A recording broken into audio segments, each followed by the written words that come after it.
Today we're going to talk a little bit about Ananda Lewis. I'm Cindy. And I'm Danny. And we're the moms behind Color Me Mom. Hey, mamas! Now, if you don't know, Ananda Lewis was primarily known for her work as an MTV VJ and television personality in the late 1990s and early 2000s.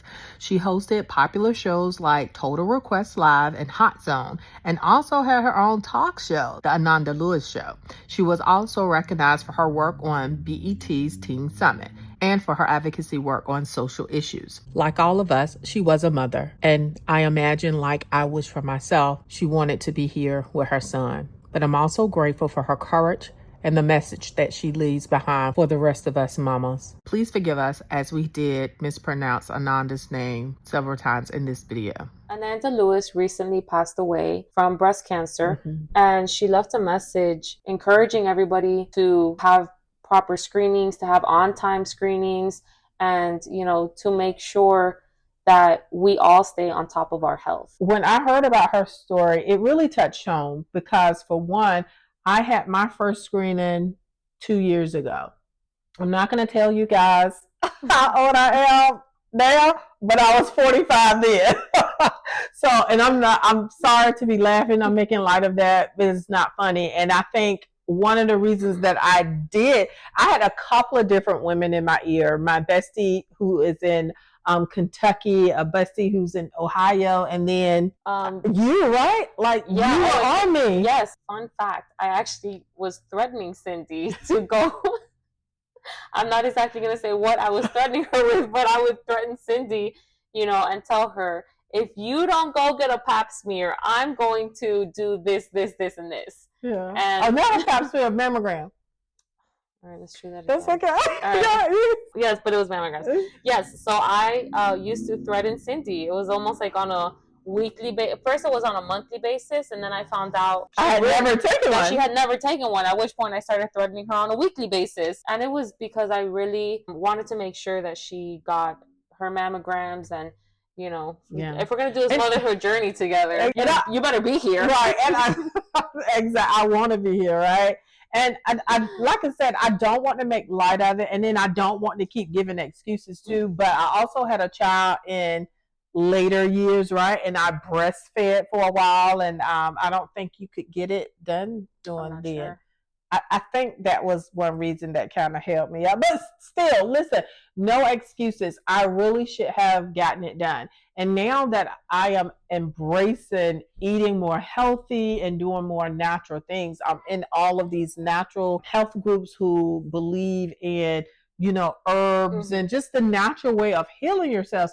And too often I see people who are skeptical of modern medicine. They are doing things like opting not to get pap smears, opting not to get mammograms. And again, it is a personal decision, right? But I think what makes what Ananda has done, or the message that she has left, so brave is that she looks back and wish she could have done it a different way.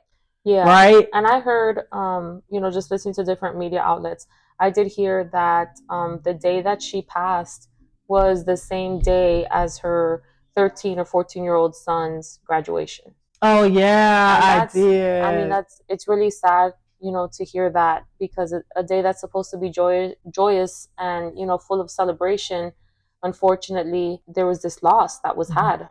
Right. And so, mamas, we could not do this channel. We cannot make content if it weren't for people like you. And the reason why we do it is because we want us to be the best moms that we can be, right? And part of that is really taking care of yourself so that you can be around for your children.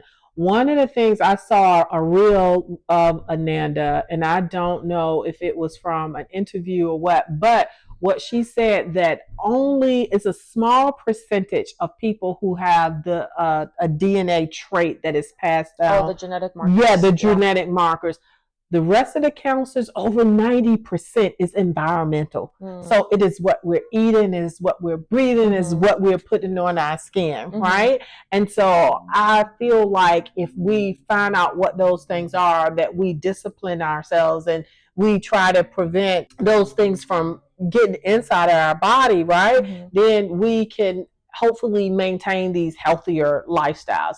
I know for me, there was an aunt in my family, and it was so weird. Like she had the marker, and it was passed down to her children. Like about 3-4 of her children died of breast cancer. That also showed me that it is.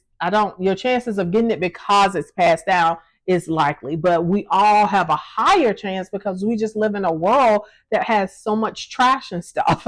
So we can just do our part with just being more conscious about the foods that we're eating, the foods that we're feeding our children, and things that we're putting on our bodies. And I know for me, that's one of my heartbeats too, because I've done a lot of work choosing different types of soaps, deodorant. We use natural deodorant in my household, except for my daughter, but the oldest one, I'm trying to get her to change her mind. But listen, at least she's hearing it, right? She's hearing it, and she knows that there is an alternative. Like I grew up, I was just putting the bad stuff on and didn't know any better.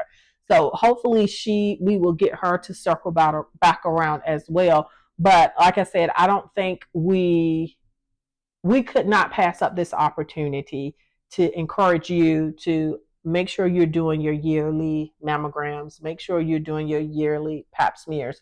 And if you have not done it yet, what should they do, Danny? They should definitely go and see your primary healthcare provider, or if you don't have a primary healthcare provider, I'll speak on my own experience. I was not very good about, and I'm still not very, I'm learning to be better about just yearly physicals, going to the doctor, checking your cholesterol, your blood pressure, doing all of that.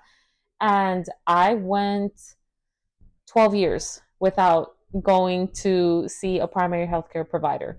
But I would have maybe once every 6 or 7 years, I needed to go to urgent care for things. But my grandmother had cervical cancer. She has passed away now. Thankfully, she passed away from old age, not from cervical cancer. But when she was diagnosed, she was about 82 years old, and she was diagnosed with stage 4 cervical cancer. When I hear the stories about like my mom going with my grandmother to the doctor's appointment, the doctor asked her, I'm surprised that, this, like, it's gone on this far, and like we're just now seeing this, and you're now here. Did this turn up on your yearly pap smears? Very long story short, my grandmother was divorced from my grandfather when she was about 44 years old, and he said, did this turn up on your last pap smear? And she said, I haven't needed one since I got divorced. And he just kind of looked at her and said, no ma'am, you needed one every single year.